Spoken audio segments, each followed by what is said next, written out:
Hello and welcome to today's video. So for today's video and also for the next couple of videos, I will be doing something a bit different. That is, I will be reading short stories for you. So you can also follow along on the screen and you will also be listening to me as I read. So basically, you will be practicing your reading skills together with your listening skills. I feel that these two skills are very important when you are learning a new language.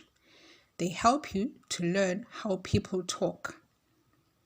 They add more words to your vocabulary and they help you to understand how sentences are put together. So let's get started.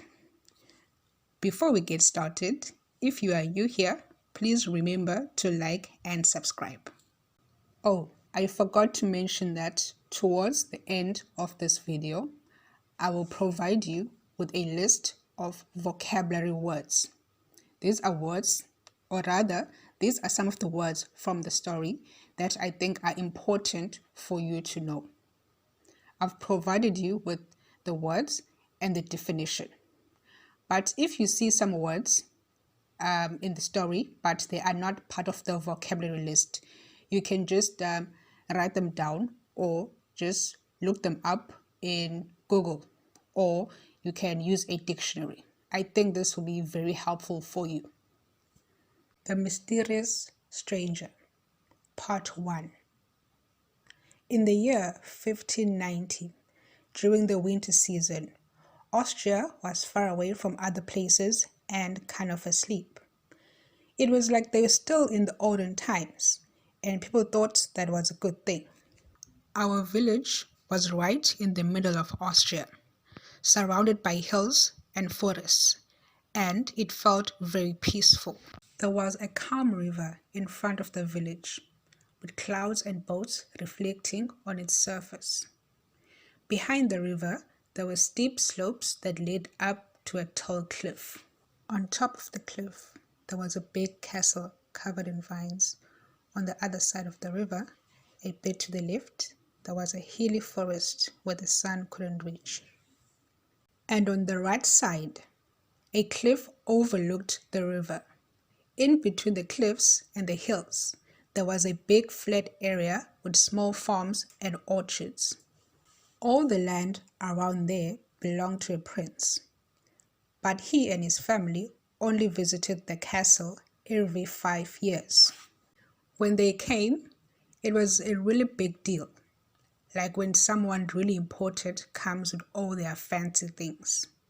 And when they left, things felt quiet and peaceful, like when you rest after a big party. Esseldorf was like a paradise for us boys. We didn't have too much school, mostly just learning to be good Christians and respect the church and saints the most. We weren't supposed to know much more than that. They believed that knowing too much could make regular people unhappy with their lives, and that wasn't okay with God. We had 2 priests. One of them, Father Adolf, was really strict and respected. People were scared of him because he wasn't afraid of the devil. He talked about the devil in a scary and disrespectful way, which made people think there was something special about him. He had even met Satan face to face and threw a bottle at him once. The other priest, Father Peter, was kind and good, but some people said he talked about God being very kind and saving everyone. This upset some people, and there were rumors that he said this outside of the church. Father Peter had an enemy, an astrologer, which lived in an old tower and studied the stars. He could predict things and read people's lives through the stars. Everyone except Father Peter was afraid of him. Father Peter didn't believe in the astrologer's powers and called him a fraud. The astrologer didn't like Father Peter and might have spread rumors about him, saying bad things about God. The bishop believed the rumors and suspended Father Peter. Now, Father Adolf was the only priest.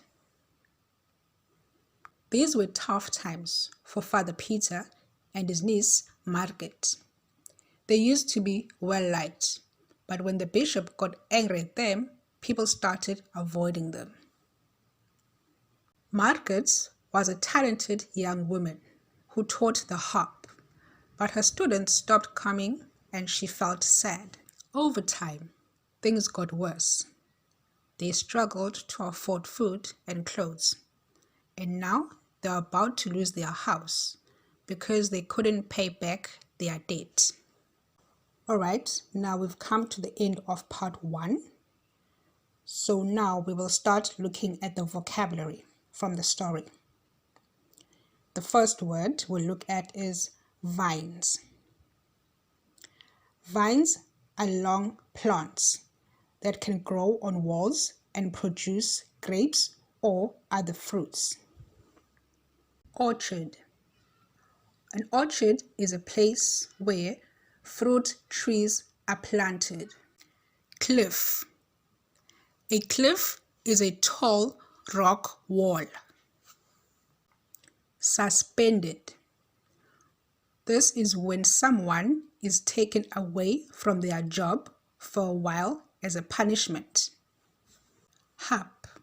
A harp is a musical instrument with strings. Talented.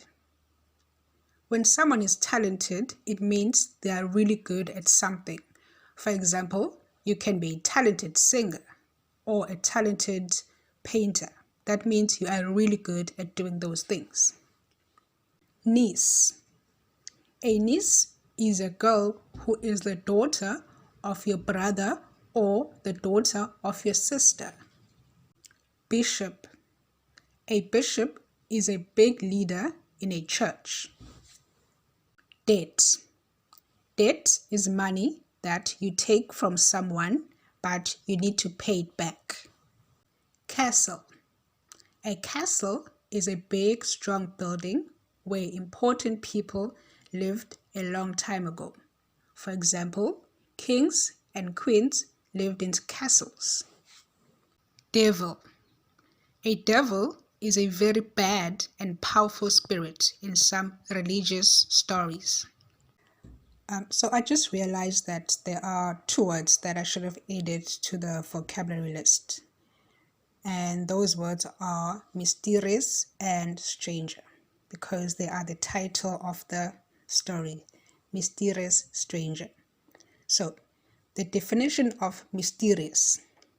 Mysterious is something that is not easy to understand or that is not known.